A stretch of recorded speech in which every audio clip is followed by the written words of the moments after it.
पशूनां पतिं पापनाशं परेशं गजेन्द्रस्य कृत्तिं वसानां वरेण्यं जटाजूटमध्ये स्फुरत्काङ्गवारिं महादेवमेकं स्मरामि स्मरामि महेशं सुरेशं सुरारातिनाशं विभुं विश्वनाथं विभूत्यङ्गभूषं विरूपाक्षमिन्द्वर्कवह्नित्रिनेत्रं सदानन्दमीडे प्रभुं पञ्चवक्त्रम्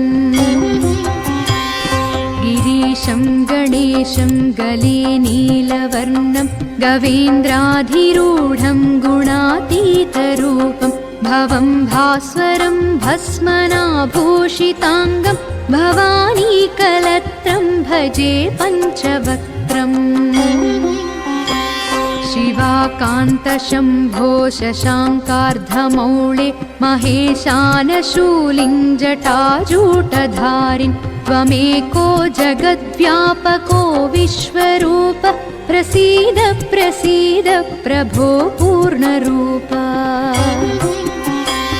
परात्मानमेकं जगद्बीजमाद्यं निरीहं निराकारमोङ्कारवेद्यं यतो जायते पाल्यते येन विश्वं तमीशं भजे लीयते यत्र विश्वम्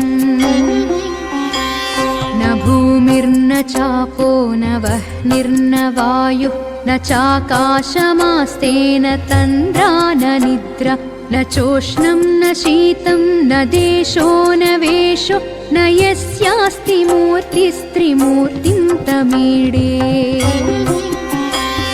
अजं शाश्वतं कारणं कारणानां शिवं केवलं भासकं भासकानां तुरीयं तमः पारमाद्यन्तहीनं प्रपद्ये परं पावनं दैत्यहीनम् नमस्ते नमस्ते विभो विश्वमूर्ते नमस्ते नमस्ते चिदानन्दमूर्ते नमस्ते नमस्ते तपोयोगगम्य नमस्ते नमस्ते श्रुतिज्ञानगम्य प्रभो शूलपाणे विभो विश्वनाथ महादेव शम्भो महेश त्रिनेत्र शिवाकान्त शान्त स्मरारे पुरारे त्वदन्यो वरेण्यो न मान्यो न गण्यः शम्भो महेश करुणामय शूलपाणे गौरीपते पशुपते पशुपाशनासिन् काशीपते करुणया जगदेतदेक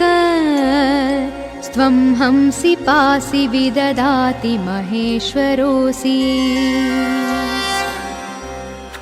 त्वत्तो जगद्भवति देव भवस्मरारे त्वय्येव तिष्ठति जगन्मृड विश्वनाथ त्वय्येव गच्छति लयं जगदेतदीश लिङ्गात्मके हर चराचर विश्वरूपिन् इति श्रीमत्परमहंसपरिव्राजकाचार्यस्य श्रीगोविन्दभगवत्पूज्यपादशिष्यस्य श्रीमच्छङ्करभगवतः कृतौ वेदसारशिवस्तोत्रं सम्पूर्णम्।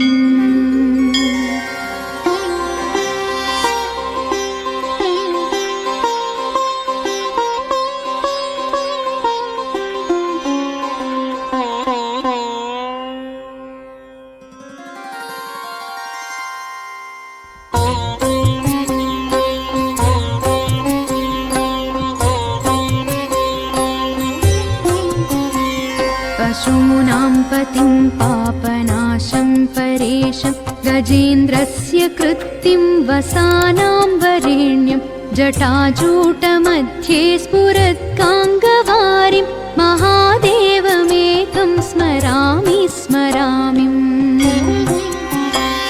महेशं सुरेशं सुरारातिनाशं विभुं विश्वनाथं विभूत्यङ्गभूषं विरूपाक्षमिन्द्वर्कवह्नित्रिनेत्रं सदानन्दमीडे प्रभुं पञ्चवक्त्रम् गिरीशं गणेशं गले नीलवर्णं गवेन्द्राधिरूढं गुणातीतरूपं भवं भास्वरं भस्मनाभूषिताङ्गं भवानीकलत्रं भजे पञ्चवक्त्रम् शिवाकान्तशम्भो शशाङ्कार्धमौळे महेशानशूलिं जटाजूटधारिन् त्वमेको जगद्व्यापको विश्वरूप प्रसीद प्रसीद प्रभो पूर्णरूप परात्मानमेकं जगद्बीजमाद्यं निरीहं निराकारमोङ्कारवेद्यं यतो जायते पाल्यते येन विश्वं तमीशं भजे लीयते यत्र विश्वम् न भूमिर्न चापो न वह्निर्न वायुः न चाकाशमास्तेन तन्द्रा न निद्रा न चोष्णं न शीतं न देशो न वेशो न यस्यास्ति मूर्तिस्त्रिमूर्तिं तमीडे अजं शाश्वतं कारणं कारणानां शिवं केवलं भासकं भासकानां तुरीयं तमः पारमाद्यन्तहीनं प्रपद्ये परं पावनं दैत्यहीनम् नमस्ते नमस्ते विभो विश्वमूर्ते नमस्ते नमस्ते चिदानन्दमूर्ते नमस्ते नमस्ते तपोयोगगम्य नमस्ते नमस्ते श्रुतिज्ञानगम्य प्रभो शूलपाणे विभो विश्वनाथ महादेव शम्भो महेश त्रिनेत्र शिवाकान्त शान्त स्मरारे पुरारे त्वदन्यो वरेण्यो न मान्यो न गण्यः शम्भो महेश करुणामय शूलपाणे गौरीपते पशुपते पशुपाशनासिन् काशीपते करुणया जगदेतदेक स्त्वं हंसि पासि विददाति महेश्वरोऽसि त्वत्तो जगद्भवति देव भवस्मरारे त्वय्येव तिष्ठति जगन्मृड विश्वनाथ त्वय्येव गच्छति लयं जगदेतदीश लिङ्गात्मके हर चराचर विश्वरूपिन् इति श्रीमत्परमहंसपरिव्राजकाचार्यस्य श्रीगोविन्दभगवत्पूज्यपादशिष्यस्य श्रीमच्छङ्करभगवतः कृतौ वेदसारशिवस्तोत्रं सम्पूर्णम्।